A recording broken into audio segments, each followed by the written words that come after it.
Imam Asy-Syafi'i sebagaimana dikatakan di dalam kitab Al-Idah, Afdalul Miqat Al-Ji'ranah. Afdal miqat itu adalah Ji'ranah, thumma Tan'im, kemudian Tan'im, thumma Hudaybiyah, kemudian Hudaybiyah.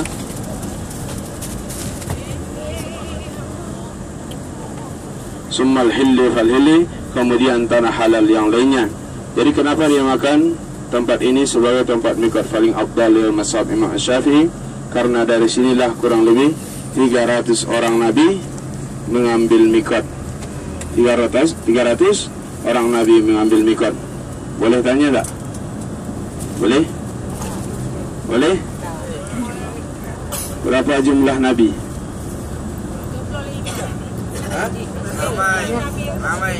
Ramai.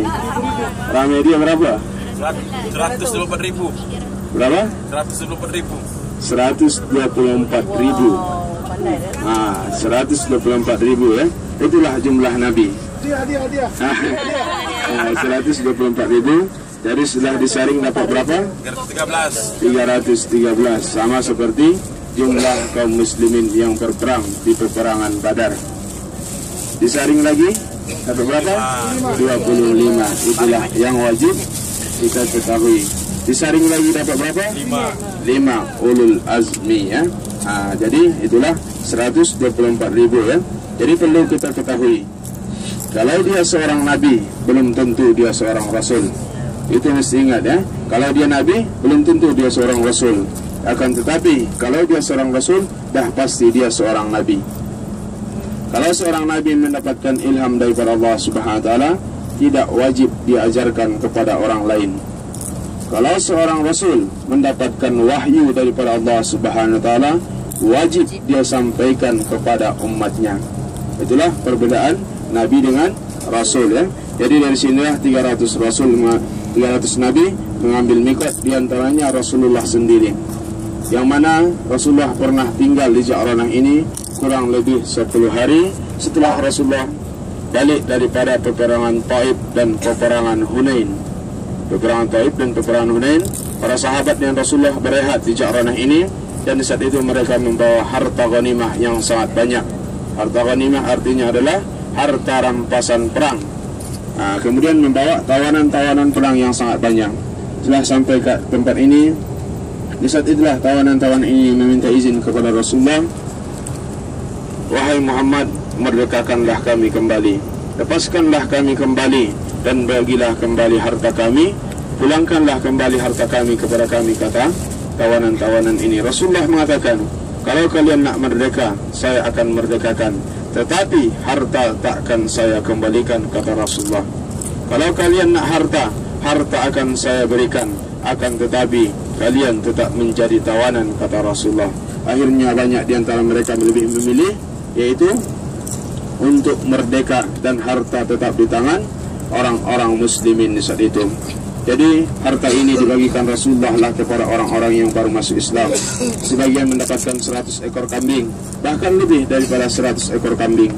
Sehingga di saat itu para sahabat daripada kaum Ansar, penduduk Madinah Al-Munawwarah, tidak mendapatkan apa-apa. Tak sedikit pun mereka mendapatkan harta tersebut. Sehingga datanglah pemuda-pemuda Ansar ini. Sesungguhnya Rasulullah sekarang tak adil. Dia tak sayang kita lagi, dia tak pandang kita lagi. Kita yang berjuang, kita yang berkorban, pedang kita yang dilumuri darah, tak sedikit pun harta Rasulullah berikan kepada kita, kata pemuda-pemuda daripada kaum Ansar ini. Sehingga sampailah kabar ini ke telinga Rasulullah. Rasulullah kumpulkan seluruh penduduk Madinah Al-Munawwarah. Rasulullah bertanya, "Wahai para sahabatku, apakah dahulunya kalian orang miskin, setelah bersama saya menjadi orang kaya?" kata Rasulullah. "Apakah dahulunya kalian orang lemah, selepas ikut dengan saya kalian menjadi orang kuat?" kata Rasulullah. Akhirnya berdirilah orang-orang yang tua. Mereka memohon maaf kepada Allah, kepada Rasulullah SAW. "Ya Rasulullah, maafkanlah kami. Bukan kami orang-orang yang tua yang mengatakan seperti itu, akan tetapi daripada penduduk Ansar, daripada kaum pemuda-pemuda," kata orang-orang yang tua tadi. Di saat itulah Rasulullah mengatakan, "Kalau kalian nak harta, harta akan saya berikan, tapi dengan syarat, saya tak akan ikut dengan kalian kembali ke Madinah Al-Munawwarah," kata Rasulullah.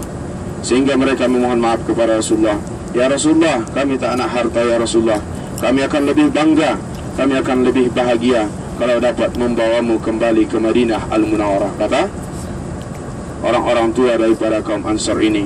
Akhirnya di saat itulah Rasulullah mengatakan, di saat itulah Rasulullah melepaskan, yaitu macam mana cintanya Rasulullah kepada kaum Ansar. Rasulullah mengatakan, wahai penduduk Ansar, perlu kalian ketahui, kaum Ansar adalah bagaikan pakaian dalamku, kata Rasulullah, sementara yang lainnya itu bagaikan pakaian luarku, kata Rasulullah. Itulah saking hebatnya cinta Rasulullah kepada penduduk Ansar.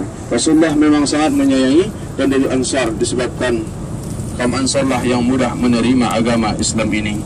Para tamu Allah dan tetamu Rasulullah SWT, jadi insyaAllah siap lagi kita akan sampai. Siapa nak umrah silakan ambil mikot dekat sini. Nanti kita tahu sendiri-sendiri ya. Kita buat sendiri-sendiri. Jadi siapa nak umrah silakan umrah.